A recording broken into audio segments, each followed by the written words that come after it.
Welcome to 5-Minute Fridays, where we take 5 minutes to close out our week in the Word of God. Now, today we are going to talk about Deuteronomy chapter 4, looking at verses 1 and 2. So take a look at that with me.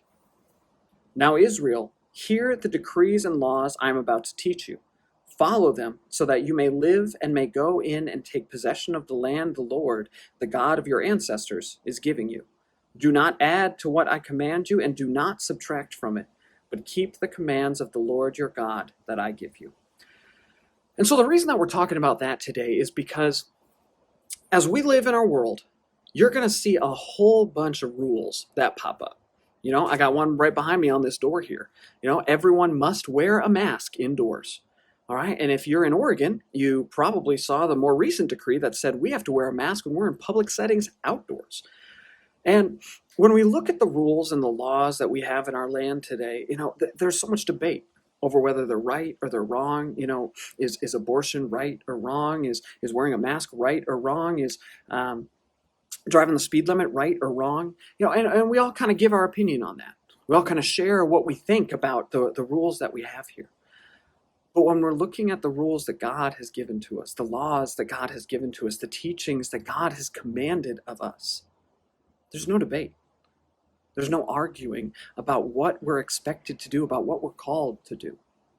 You see, because we as Christians, as followers of Jesus, we are called to live our lives following God's rules, following the 10 commandments, following what Jesus simplified down to 2 commandments for us: love God and love others. We're called to love the world around us, just like Jesus first loved us. Meaning, when we look at people who are broken, we don't look at their brokenness. We look at the creature that God created. We look at the being that God has placed in front of us, and we love them, and we continue to help, guide, protect, and lead them forward to know the same love that we know about Jesus. But then we're also called to hold ourselves accountable to these rules, to trust that what God has given to us is not to ruin our fun, but it's to help us live in this world as He intended for us to do so, to enjoy it in the right way that He created it to be enjoyed. It's kind of like if you go play laser tag. You know, you can't just go play laser tag and bring your own gun. Okay? There are very specific guns that you're supposed to use when you go play laser tag. Right? You don't get to not wear your vest. Right? You don't get to shoot people in the eyes. You don't get to break whatever sort of rules they have there. The rules that they have in place are meant to help you enjoy the game as it's intended to be. You know, same thing is true with football. Same thing is true with really any sport. Right? The rules are not meant to ruin the game. The rules are meant to help you experience it, play it, and enjoy it in the way it was meant to be. And the same is true with the rules that God has given to us. In the reading that we just looked at today, Israel's about to march into the promised land, this place that they've been waiting for 40 plus years. You know, they just were enslaved for the last 430, and they just marched around in the wilderness for 40 more, waiting to come into this promised land, and they're just about to walk in there.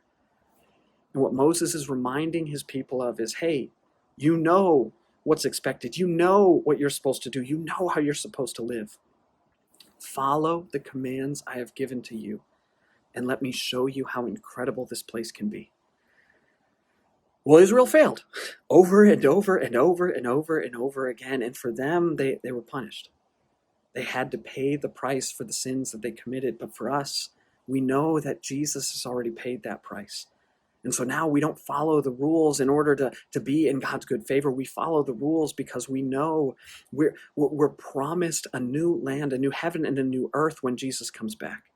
And so we follow the rules to one, respond to the love God first showed to us, to love Him because of what He has already done for us, but then also to love others, to show them how incredible our God is, how incredible His love is for us, and to make sure that they too will experience it when He returns. So we don't follow the rules to ruin our fun.